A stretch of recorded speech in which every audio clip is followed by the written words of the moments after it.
बबलू एक गरीब बच्चा था। उसके माता पिता दोनों मजदूर थे और रोजाना की मजदूरी करके ही उनका घर चलता था। बबलू जब अपने दोस्तों को बढ़िया बढ़िया खाते पीते और मजे करते देखता तो वो बहुत दुखी होता। ये देख बबलू, मेरे बापू मेरे लिए आइसक्रीम लाए हैं। मेरे चाचा ने शहर से हमारे लिए नया फ्रिज भेजा। इसमें हम ठंडा पानी, आइसक्रीम, ठंडी ठंडी चीजें सबके मजे ले सकते हैं। अच्छा राजू, क्या मैं एक बार तुम्हारे फ्रिज को हाथ लगा सकता हूँ? नहीं नहीं बबलू, तेरे हाथ लगाने से हमारा फ्रिज खराब हो जाएगा। फिर माँ बापू मुझे डांटेंगे। नहीं, अब तू जा, कहीं माँ बापू आ गए तो मेरी डांट पड़ेगी। बबलू उदास मन से घर आ जाता है।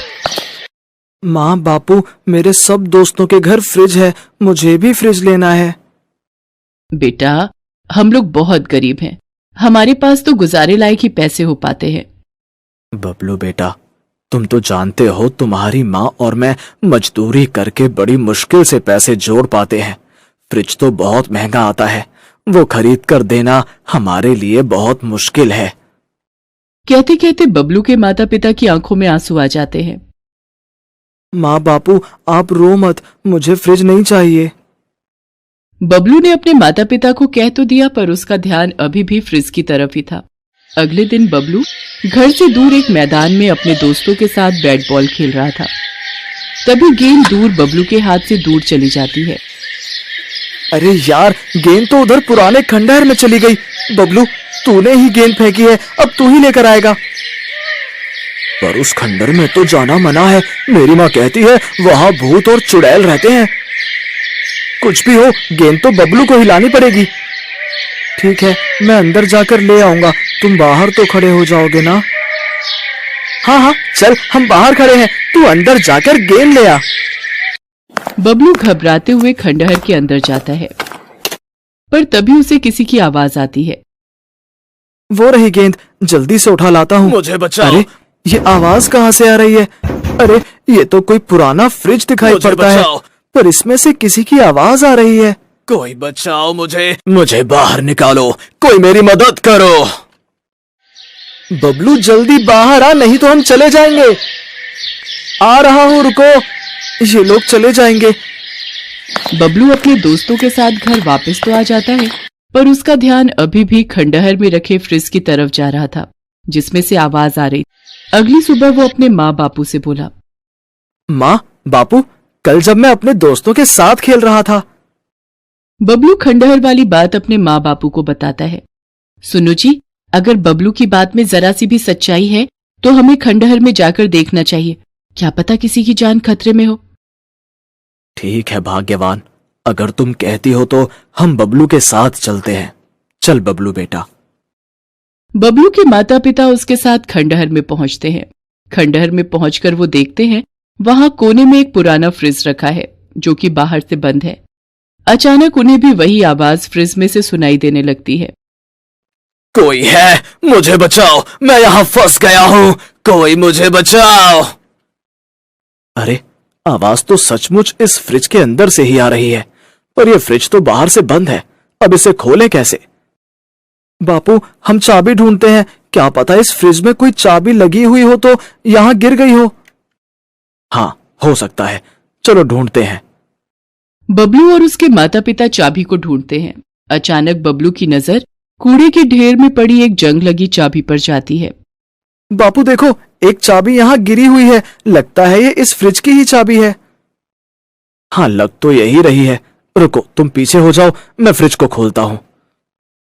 कोई बचाओ मुझे, जल्दी बाहर निकालो। रुको भाई रुको, खोल रहा हूँ। बबलू के पिता ने जैसे ही फ्रिज को खोला, उसमें से धुआं बाहर आने लगा और धुएं में से एक विशाल जिन्न प्रकट हुआ। शुक्रिया मुझे बाहर निकालने के लिए, आज मैं आजाद हूँ। कितने समय बाद आज मैं इस फ्रिज से बाहर निकला हूँ। आप कौन हैं अंकल? मेरा नाम मस्त कलंदर है, मैं एक जिन हूं बेटे। पर आप इस फ्रिज में कैसे कैद हुए? ये खंडहर पहले एक घर था, पर यहाँ के लोग इसे बेचकर चले गए और ये पुराना फ्रिज यहीं छोड़ गए। तब से इस जगह का नया मालिक यहाँ आया नहीं और हम जिन एकांत में सोना पसंद करते हैं, मैं आराम से इस फ्रिज में सोता रहा ताकि कोई परेशान ना करे, पर किसी ने इस फ्रिज को बाहर से बंद कर दिया और उसके बाद कोई यहाँ नहीं आया। तब से मैं यहाँ बंद था। मैं आवाज लगाता था पर लोगों को लगता था कि यहाँ कोई भूत प्रेत है, पर आज तुमने मेरी जान बचाई है, मुझे आजाद किया है। मांगो, बदले में क्या मांगते हो? मैं यहाँ से जाने से पहले तुम्हें कुछ देना चाहता हूँ। बेटा, तुम सचमुच बहुत बहादुर हो, तुमने मेरी मदद की है। बोलो, तुम्हारा किस चीज का मन है? वो चीज मैं तुम्हारे सामने हाजिर कर दूंगा। जिन अंकल, क्या आप ऐसा कर सकते हो कि ये फ्रिज नया हो जाए और मैं इसमें ठंडा ठंडा पानी पी लूं और आइसक्रीम भी खाऊं? बस इतनी सी बात। ये तो मेरे बाएं हाथ का खेल है। मैं इस फ्रिज को जादुई फ्रिज बना दूंगा। आज के बाद ये फ्रिज कभी खाली नहीं होगा। ये जादुई फ्रिज खाने पीने की चीजों से हमेशा भरा रहेगा। जिन हवा में अपना हाथ घुमाता है और पुराना फ्रिज एक बहुत ही चमकदार सुंदर जादुई फ्रिज में बदल जाता है। ये देखकर बबलू और उसके माता पिता बहुत खुश होते हैं। उसके बाद वो जिन वहां से गायब हो जाता है। बबलू अपने माता पिता के साथ उस जादुई फ्रिज को लेकर घर आ जाता है।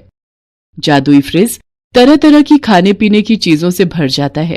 फल, सब्जी, मिठाइयाँ, पीने के लिए ठंडा पानी, जूस, केक, पेस्ट्री, चॉकलेट और भी बहुत सारी खाने पीने की चीजें जो आज तक बबलू ने कभी नहीं देखी थी। बबलू ठंडा ठंडा पानी पीता है। बापू, ये तो बहुत सारा सामान है और पानी भी देखो कितना ठंडा है। बापू, क्यों ना हम एक दुकान खोल लें जहां पर आप इस फ्रिज में रखा सामान बेचकर अपनी कमाई भी कर सकते हो। हमारा बबलू कितना समझदार हो गया है। ये तो तूने बहुत समझदारी की बात कही बेटा। हम कल ही एक दुकान किराए पर ले लेते हैं और फिर इस सामान को बेचकर जो भी कमाई होगी हम उससे किराया भी दे पाएंगे। और साथ ही साथ तुम्हें पढ़ाई भी करनी है बबलू बेटा, जो तुम्हारे लिए बहुत जरूरी है। माँ, तुम चिंता मत करो। अब मैं अपने जादुई फ्रिज में रखे फल, हरी सब्जियां खाकर और ठंडा दूध पीकर देखना कितने अच्छे नंबर से पास होकर दिखाऊंगा। बबलू की इस बात से उसके माता पिता दोनों मुस्कुरा देते हैं। अब तो बबलू के माता पिता ने अपनी एक दुकान खोली और मजदूरी का काम छोड़ दिया। वो दोनों मिलकर मेहनत करके दुकान चलाने लगे। साथ साथ उन्होंने और भी सामान खरीदकर बेचना शुरू कर दिया। उनका जादुई फ्रिज कभी भी खाली नहीं होता था। धीरे धीरे बबलू और उसके माता पिता के जीवन में जादुई फ्रिज के आने से ढेर सारी खुशियां आ जाती हैं। चंदनपुर नाम के गांव में राधा नाम की एक लड़की अपने भैया भाभी के साथ रहती थी। राधा की भाभी कमला स्वभाव की बहुत खड़ूस और अत्याचारी थी। वो चाहती थी कि राधा की शादी किसी भी ऐरे गहरे से हो जाए, तो शादी का खर्चा करने से वो और राधा का भाई दोनों बच जाएंगे। इसलिए वो राधा के लिए रिश्ता ढूंढती रहती थी। एक दिन कमला बाजार जा रही थी। रास्ते में उसने देखा एक बहुत ही मजबूर और गरीब भिखारी लड़का अपनी बूढ़ी माँ की दवाई के लिए लोगों से भीख मांग रहा था। वो कमला के पास आता है और उससे कुछ पैसों की मदद मांगता है। मेरी मदद करो, मेरी माँ बहुत बीमार है और मेरे पास उनके इलाज के लिए बिल्कुल भी पैसे नहीं है। मैंने बहुत लोगों से काम मांगा पर कोई भी मुझे काम नहीं देता।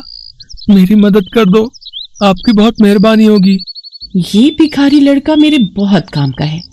अगर मैं इस भिखारी से राधा की शादी कर दूं, तो हम उस आफत से छुटकारा पालेंगे और हमें 1 रुपया भी राधा की शादी में लगाना नहीं पड़ेगा और हमारे सिर से बला टल जाएगी। फिर हम पति पत्नी आराम से रह सकेंगे। मैं तुम्हें पैसे दे सकती हूँ, पर तुम्हें मेरे लिए काम करना होगा। आप जो कहोगे मैं करूँगा, पर इस वक्त मेरी माँ के इलाज के लिए मुझे पैसे दे दो। कमला उस लड़के को कुछ पैसे दे देती है और घर आ जाती है। अगले दिन राधा का भाई योगेश काम पर जा रहा था। तभी वो योगेश से बोली, योगेश, मैंने अपनी राधा के लिए एक बहुत ही अच्छे लड़के का रिश्ता देखा है। अगर तुम हाँ कहो तो मैं उस लड़के को आज ही घर पर बुला लेती हूँ। पर कमला, लड़का कैसा है, क्या करता है, कैसा खानदान है? हमें ये सब भी तो देखना पड़ेगा कि नहीं? बस आ गई ना वही बात तुम्हारे दिमाग में। तुम तो सोचते हो कि मैं कमला की भाभी हूँ। माँ होती तो वो उसके लिए अच्छा रिश्ता ढूंढ कर लाती। रहने दो, तुम तो मुझे अपना समझते ही नहीं हो। भला मैं अपनी राधा के लिए कोई गलत रिश्ता ढूंढकर थोड़ी ना लाऊंगी। नहीं नहीं, मेरा मतलब वो नहीं था। अच्छा ठीक है, शाम को तुम लड़के को घर पर बुला लो, मैं जल्दी घर आ जाऊंगा। है कमला जिस लड़के को घर पर बुलाती है वो कोई और नहीं बल्कि वही भिखारी लड़का था जिसकी मदद उसने बाजार में की थी। उस लड़के का नाम सोहन था। ये सारी युक्ति कमला की ही थी। उसने सोहन को अच्छे कपड़े खरीदने के लिए पैसे दे दिए थे ताकि वो देखने में अच्छे खानदान का लगे। सोहन तैयार होकर घर आ जाता है। सोहन की मजबूरी ये थी कि वो एक गरीब भिखारी था और कमला ने उसकी माँ के इलाज के बदले में जो शर्त रखी थी वो उसे मजबूरी में माननी पड़ी। सोहन की दूसरे शहर में एक बहुत बड़ी पोस्ट पर नौकरी लगी है। सोहन, पगार कितनी दे रहे हैं? जी वो 50। हाँ, मुझे याद आ गया। तुम्हारी माताजी से मेरी बात हुई थी। 50,000 रुपए। बहुत बढ़िया। तो कब जाना है तुम्हें? अगले हफ्ते निकलना होगा और माँ की तबीयत ठीक नहीं रहती, इसलिए माँ को भी साथ ही ले जाऊंगा और अब से वहीं रहेंगे। मैं चाहता था कि शादी अगले 2 दिनों में ही हो जाए और मुझे दहेज में कुछ भी नहीं चाहिए। तुम्हारे उच्च विचार देखकर मैं बहुत खुश हूँ सोहन बेटा, पर इतनी जल्दी हम कुछ तो तैयारी करना ही चाहेंगे। राधा मेरी इकलौती बहन है। अरे, आप भी कैसी बातें करते हो? हम भी बेटा दहेज लेने और देने के बिल्कुल खिलाफ हैं। शादी अगले 2 दिन बाद ही होगी। कमला ने सोहन को सब कुछ समझा बुझा दिया था। बेचारा सोहन, उसे झूठ बोलना पड़ रहा था। योगेश भी उनकी बातों में आ गया और राधा की शादी सोहन के साथ हो जाती है। थोड़े बहुत कपड़े और सामान लेकर राधा अपने मायके से विदा हो जाती है। पर शादी के बाद सोहन राधा से कुछ भी नहीं छुपाता। वो उसे शुरू से लेकर आखिर तक की सारी सच्चाई बता देता है। और ये है सारी सच्चाई राधा। तुम अगर वापस अपने भैया के पास जाना चाहती हो तो मैं तुम्हें नहीं रोकूंगा। कमला भाभी ने मेरी शादी भले आपके साथ किसी भी तरह की हो, पर आप मेरे पति हैं और माँ जी मेरी माँ है। आप दोनों जहाँ रहेंगे मैं वहीं रह लूंगी। मैं वापस जाकर अपने भैया को और कष्ट नहीं देना चाहती। राधा सोहन और उसकी माँ के साथ दूसरे गांव के लिए चल पड़ती है। राधा के पास जो थोड़े बहुत पैसे थे वो खर्च हो गए। सोहन और राधा मिलकर गांव के पास ही एक झोपड़ी तैयार कर लेते हैं और राधा अपनी सास और सोहन के साथ उस झोपड़ी में रहने लगती है। सोहन के पास कोई काम नहीं था, इसलिए वो राधा के साथ मिलकर जंगल से लकड़ियां काट कर लाता था और उसी को बेचकर वे गुजारा करते थे। एक दिन सोहन और राधा जंगल में लकड़ियां काटने गए हुए थे। अचानक बहुत तेज मूसलाधार बारिश हो गई। वो दोनों कुछ देर जंगल में ही रुक गए। तभी उन्हें किसी के कराहने की आवाज आती है। वो दोनों देखते हैं एक गहरे गड्ढे में एक बूढ़ा व्यक्ति गिरा हुआ है और बहुत ही कमजोर हालत में है। राधा और सोहन किसी तरह से उस बूढ़े व्यक्ति को गड्ढे में से बाहर निकालते हैं और अपनी झोपड़ी में ले जाते हैं और उस बूढ़े व्यक्ति की बहुत सेवा करते हैं। अगले दिन बूढ़े व्यक्ति को होश आता है। तुम दोनों ने मेरी जान बचाकर मेरे ऊपर बहुत बड़ा एहसान किया है। मैं पेशे से एक जादूगर हूँ। जंगल के रास्ते घर जा रहा था। गड्ढा झाड़ियों से ढका हुआ था। शायद किसी ने जंगली जानवर को पकड़ने के लिए ही वो गड्ढा खोदा था। पता नहीं, शायद बारिश में नजर नहीं आया और मैं उस गड्ढे में गिर गया। तुम दोनों वहां नहीं आते तो मैं शायद बच भी नहीं पाता। बाबा, ये गरम गरम हल्दी वाला दूध पी लीजिए। अच्छा, तुम सब यहाँ रहते हो? सोहन उस बूढ़े जादूगर को अपनी सारी बात बताता है। अब तुम सबको परेशान होने की कोई जरूरत नहीं है। आज से ये झोपड़ी एक जादुई आलीशान झोपड़ी में बदल जाएगी और तुम जो कुछ भी मांगोगे वो पल भर में पूरा हो जाएगा। इतना कहकर वो बूढ़ा जादूगर वहां से चला गया और उनकी वो झोपड़ी आलीशान बन गई। अब राधा, सोहन और उसकी माँ आराम से उस आलीशान झोपड़ी में रहने लगे। उनके पास किसी भी चीज की कोई कमी नहीं थी। राधा, सचमुच तुम हमारे लिए लक्ष्मी रूप में आई हो। तुम्हारे आते ही हमारे सारे दुख दूर हो गए। माँ जी, मैं चाहती हूँ मैं कुछ दिनों के लिए भैया भाभी से मिलाऊं। हाँ, सोहन तुम्हें तुम्हारे मायके जरूर ले जाएगा। राधा बहुत सारे उपहार और मिठाइयां लेकर अपने भैया भाभी से मिलने जाती है। योगेश अपनी बहन राधा को देखकर बहुत खुश था, पर कमला की तबीयत बहुत दिनों से खराब थी। शायद उसने जो गलतियां की थी उनकी वो सजा भुगत रही थी। राधा, मैंने तुम्हारे भैया को सारी सच्चाई बता दी है। पता नहीं कैसी बीमारी लगी है कि ठीक होने में ही नहीं आ रही। मुझे माफ कर दो राधा। भाभी, ऐसा न कहो, आप बिल्कुल ठीक हो जाओगे। राधा वापस अपने घर जाती है। मेरी भाभी की बीमारी दूर हो जाए, ऐसी दवा मुझे मिल जाए।